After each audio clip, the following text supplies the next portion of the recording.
ಎಲ್ರಿಗೂ ನಮಸ್ಕಾರ. ಕರಾವಳಿ ಸ್ವಾದಕ್ಕೆ ಸ್ವಾಗತ. ಇವತ್ತಿನ ವಿಡಿಯೋದಲ್ಲಿ ಆಲೂ ಮತ್ತು ಬಟಾಣಿನ ಬಳಸಿ ತುಂಬಾ ಸುಲಭದಲ್ಲಿ ಮಸಾಲ ಅಥವಾ ಕರಿನ ಯಾವ ರೀತಿ ಮಾಡೋದಂತ ತೋರಿಸ್ಕೊಡ್ತಾ ಇದ್ದೀನಿ. ಅನ್ನ, ಚಪಾತಿ, ದೋಸೆ, ಪೂರಿ ಜೊತೆಗೆಲ್ಲ ತುಂಬಾ ಚೆನ್ನಾಗಿರುತ್ತೆ. ಬನ್ನಿ ಹೇಗೆ ಮಾಡೋದಂತ ನೋಡೋಣ. ಮೊದಲಿಗೆ ಮಸಾಲೆನ ರುಬ್ಕೊಳ್ಳಿಕ್ಕೆ ಒಂದು ಸಣ್ಣ ಮಿಕ್ಸಿ ಜಾರ್ ತೊಗೊಂಡು ಒಂದು ಬೆಳ್ಳುಳ್ಳಿ ಗಡ್ಡೆನ ಸಿಪ್ಪೆ ತೆಗೆದು ಹಾಕ್ಕೊಂಡಿದ್ದೀನಿ. ಹಾಗೆ ಒಂದು ಅರ್ಧ ಇಂಚ್ ಆಗುವಷ್ಟು ಶುಂಠಿ, 2 ಹಸಿಮೆಣಸಿನ್ಕಾಯಿ, ಒಂದು ಈರುಳ್ಳಿ, 2 ಟೊಮೆಟೊನ ಕಟ್ ಮಾಡಿ ಹಾಕ್ಕೊಂಡಿದ್ದೀನಿ.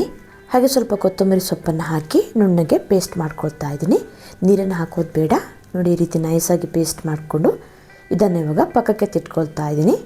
ನಂತರ ಒಂದು ಸಣ್ಣ ಕುಕ್ಕರ್ ತೊಗೊಂಡು ಅದಕ್ಕೆ ನಾನಿಲ್ಲಿ ಒಂದು 2 ಚಮಚ ಆಗುವಷ್ಟು ಎಣ್ಣೆ ಹಾಕಿ ಒಂದು ಅರ್ಧ ಚಮಚ ಜೀರಿಗೆ, ಒಂದು ಚಕ್ಕೆ, ಒಂದು ಏಲಕ್ಕಿ, 2 ಲವಂಗ, ಒಂದು ಪಲಾವ್ ಎಲೆ, ಸ್ವಲ್ಪ ಕಸೂರಿ ಮೇಥಿನ ಹಾಕ್ಕೊಂಡಿದ್ದೀನಿ.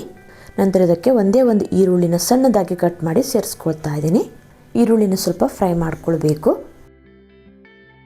ಒಂದು 2 ನಿಮಿಷ ಈರುಳ್ಳಿನ ಸ್ವಲ್ಪ ಫ್ರೈ ಮಾಡಿಕೊಂಡು ಈ ರುಬ್ಬಿರೋ ಮಸಾಲೆನ ಹಾಕ್ಕೊಂಡ್ರೆ ಆಯಿತು. ಇದನ್ನು ಹಸಿ ವಾಸನೆ ಹೋಗೋ ತನಕ ಒಂದು 3 ರಿಂದ 4 ನಿಮಿಷ ಚೆನ್ನಾಗಿ ಬಾಡಿಸ್ಕೊಳ್ಬೇಕು. ಎಲ್ಲವನ್ನು ಹಸಿಯಾಗಿ ಹಾಕಿರೋದ್ರಿಂದ ಹಸಿ ವಾಸನೆ ಹೋಗೋ ತನಕ ಈ ಮಸಾಲೆನ ಚೆನ್ನಾಗಿ ಫ್ರೈ ಮಾಡ್ಕೊಳ್ಬೇಕು. ನೋಡಿ, ಈ ರೀತಿ ಕಲರ್ ಚೇಂಜ್ ಆಗೋ ತನಕ ಈ ಮಸಾಲೆನ ಫ್ರೈ ಮಾಡಿಕೊಂಡು ನಂತರ ಖಾರಕ್ಕೆ ನಾನಿಲ್ಲಿ ಒಂದು 1/4 ಚಮಚ ಆಗುವಷ್ಟು ಚಿಲ್ಲಿ ಪೌಡ್ರ್ ಹಾಕ್ಕೊಳ್ತಾ ಇದ್ದೀನಿ. ಹಾಗೆ ಒಂದು 1/4 ಚಮಚ ಆಗುವಷ್ಟು ಅರಿಶಿಣದ ಪುಡಿ, ಒಂದು ಅರ್ಧ ಚಮಚ ಆಗುವಷ್ಟು ಧನಿಯಾ ಪುಡಿ, ಹಾಗೆ ಒಂದು ಅರ್ಧ ಚಮಚ ಆಗುವಷ್ಟು ಗರಂ ಮಸಾಲ ಪುಡಿನ ಹಾಕ್ಕೊಂಡಿದ್ದೀನಿ. ಇದಿಷ್ಟನ್ನು ಹಾಕಿ ಮಸಾಲೆ ಜೊತೆ ಚೆನ್ನಾಗಿ ಇದನ್ನು ಮಿಕ್ಸ್ ಮಾಡ್ಕೊಳ್ಳಿ.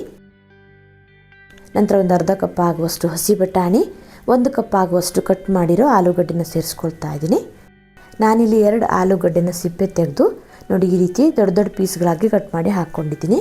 ನಂತರ ಈ ಮಸಾಲೆ ಜೊತೆ ಇದನ್ನು ಸ್ವಲ್ಪ ಫ್ರೈ ಮಾಡಿಕೊಂಡು ನಂತರ ಇದಕ್ಕೆ ನೀರು ಸೇರಿಸ್ಕೊಳ್ತಾ ಇದ್ದೀನಿ. ನಾನಿಲ್ಲಿ 1.5 ಗ್ಲಾಸ್ ಆಗುವಷ್ಟು ನೀರು ಹಾಕ್ಕೊಳ್ತಾ ಇದ್ದೀನಿ. ನೀರು ಹಾಕಿ ಚೆನ್ನಾಗಿ ಮಿಕ್ಸ್ ಮಾಡಿಕೊಂಡು ಉಪ್ಪನ್ನು ಸೇರಿಸ್ಕೊಂಡ್ರೆ ಆಯಿತು. ಗ್ರೇವಿ ಯಾವ ಹದದಲ್ಲಿ ಬೇಕು ಅಂತ ನೋಡಿಕೊಂಡು ಅಷ್ಟು ನೀರನ್ನ ಸೇರಿಸಿ ಅಡ್ಜಸ್ಟ್ ಮಾಡ್ಕೊಳ್ಳಿ. ನಾನಿಲ್ಲಿ ದೋಸೆಗೆ ಮಾಡ್ತಾ ಇರೋದ್ರಿಂದ ಸ್ವಲ್ಪ ಗಟ್ಟಿಯಾಗಿ ಮಾಡ್ಕೊಂಡಿದ್ದೀನಿ.